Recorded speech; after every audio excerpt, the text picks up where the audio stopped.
I've recently been making these fake Deltarune anime screenshots based on Evangelion. People have been asking me how I managed to achieve this retro anime look. And in this video I plan to show you how to turn something like this to something like this. And so obviously I had to do this with everyone's favorite Deltarune character, Burley. This part of the process doesn't really matter as much. Here I literally just color picked from Burley's in-game sprite, and I'm shading like I would shade really any other drawing in this cell shaded style. Just one shade for the shadows and then one shade for the highlights. You don't really need any kind of rocket science for this. You're gonna end up with something like this, which looks good, but it's way too clean. So now, here's the fun part of the process. I'm gonna take everything, merge it into one layer, separate from, you know, the folder and stuff, and then with a tone curve, I'm gonna try to achieve that really wacky color grading that old anime has, which is often attributed to the mediocre quality of the scanners that they had back then. So yeah, just look at a bunch of reference images. This is the best advice that I can give for this process. Just look at references. Here for the glow, there were many ways that they would do this back in the day. One of them would be to just take the cell and like shine a light behind it. You know, just if you want to have something that glows, shine something that glows at it. But another technique was to take another cell and gently airbrush over it and then place that on top of the drawing, which is basically what I'm doing here.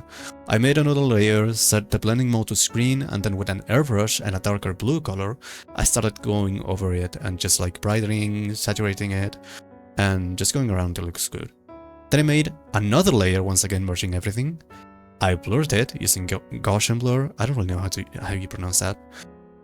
And I started to color. This gives you this really nice color fringing effect around the lines and stuff that is very common in compression artifacts or really just like old VHS. Here I'm doing another thing. I take everything, merge it into a different layer, sharpen, unsharp mask, and this allows me to give everything this really nice sharpened look around the edges. Also, once again, very common in compression artifacts. You know, you want to make this look like it's been shared around 1,000 times. So yeah, I apply this little sharpening effect, and then I go and reduce the opacity to around 50%, 50, 70, 60, somewhere around that. So here what I'm doing is I'm once again merging everything into a different layer, blurring it a little bit, sharpening it, and then here, this is a personal preference thing.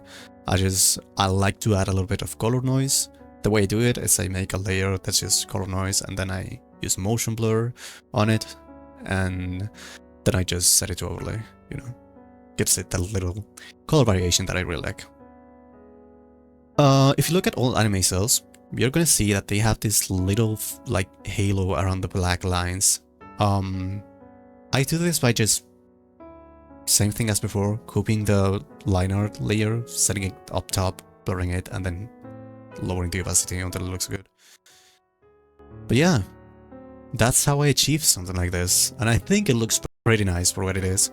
I'm doing this in Clip Studio Paint, but it should really just work on any drawing program that has effects like this, or if it doesn't, then you can use any basic photo editing software.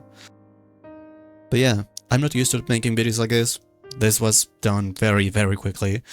So if you have any questions, you can ask me. I'm gonna respond as fast as I can, probably.